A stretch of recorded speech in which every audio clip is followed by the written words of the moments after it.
Antrenamentul numărul 2. Stretching. Bun? O să începem de pe genunchi, de pe salteluța. Aducem un picior în față. Care vreți voi, stângul sau dreptul. Ok? Talpa întinsă în spate. Aici deschid, împing genunchiul puțin spre exterior. Las greutatea să se ducă pe mijloc. Spatele drept, abdomenul tare. Și aici mențin. Avem între 30 de secunde și un minut în funcție de cât sunteți de voi de întinși sau neîntinși. O să stăm. Momentan o să stau 30 de secunde cu 30 de secunde. Schimbăm. Ducem piciorul în spate și îl aducem celălalt. La fel, întindem. Împingem genunchiul puțin spre exterior și lăsăm greutatea să meargă pe centru. Întindem piciorul în spate.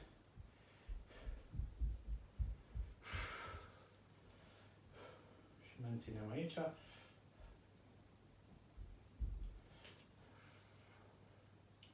Inspir, expir, mă relaxez.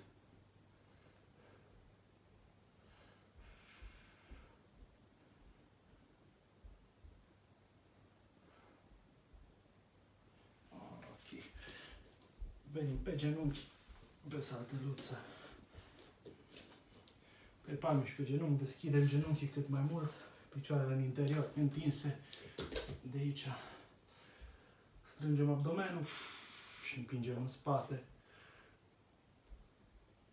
Până când simțim că se întinde zona inghinală și aici să fie disconfort, nu durere, menținem. Pot să merg și pe coate dacă mi-e mai comod, telefonul, Netflix-ul. Menținem la fel, între 30 de secunde și un minut în funcție de posibilități.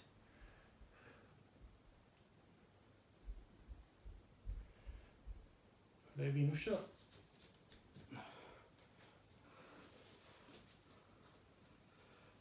Aduc genunchii, revin pe salteluța. O să vin în poziție de planșă.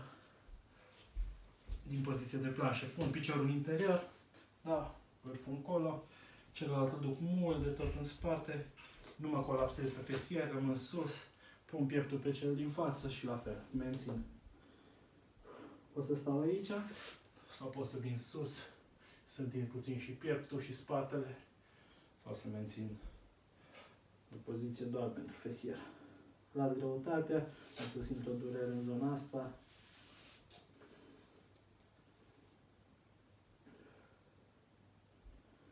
De secunde, un minut, după care schimbăm, venim în planșă din nou, piciorul în interior, nu ne colapsăm, ducem piciorul celălalt mult în spate, pieptul pe cel din față și aici menținem din nou. Avem varianta asta sau varianta asta.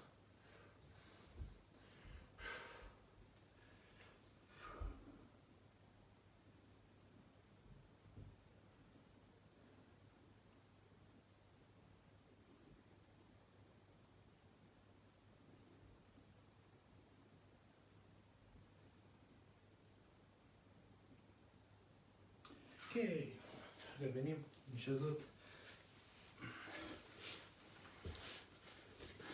Poziție șezut.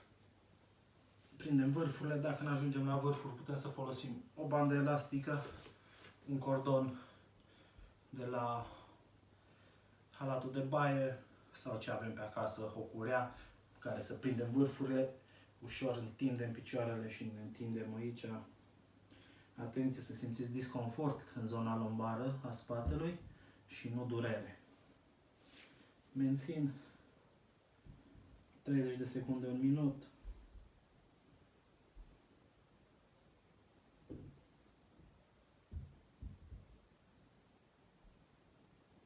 Bun, și o să mergem pe o rotație.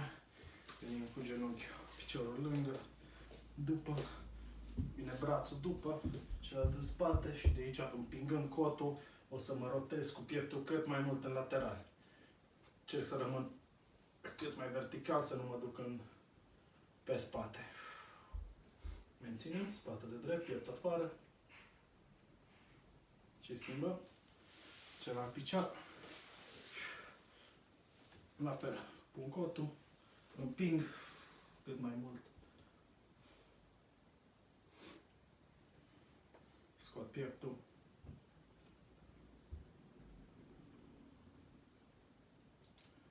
O să avem și ultimele două.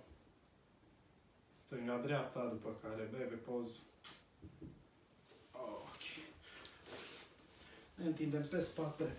Brațele laterale, atenție să aveți loc, la mine e puțin mai înghesuit. Rămân, duc piciorul în spate și îl duc spre braț opus, flexând genunchiul. Spatele încerc să-l mențin pe sol. Capul, privirea, partea opusă piciorului. Pun mâna pe genunchi, aici. Pun puțină presiune, strâng abdomenul inferior și pe expir. Încerc să mă relaxez aici în poziția asta. Mențin 30 de secunde în minut.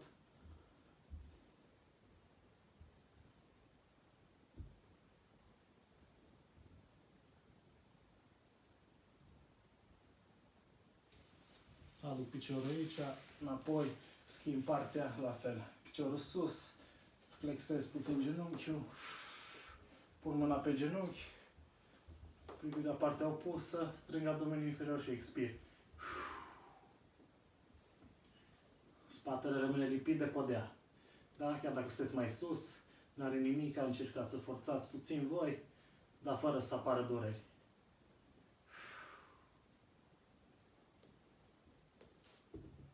Încercăm să ne relaxăm aici.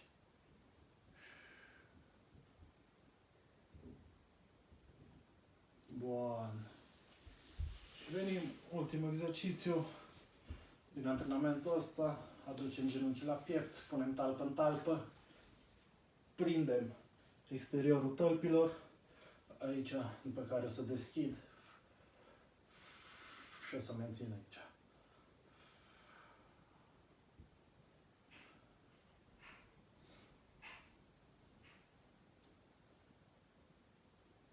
Aici puteți să stați mai mult, chiar dacă vă simțiți confortabil.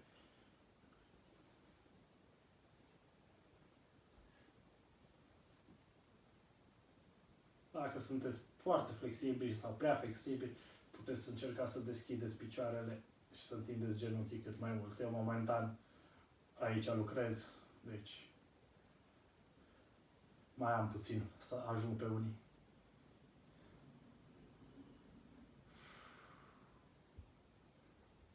Mențin, aduc înapoi picioarele pe sol. Vin aici, mai trag puțin, întind bine, bine, bine, bine. La fel, disconfort, nu durere. 3, 2, 1.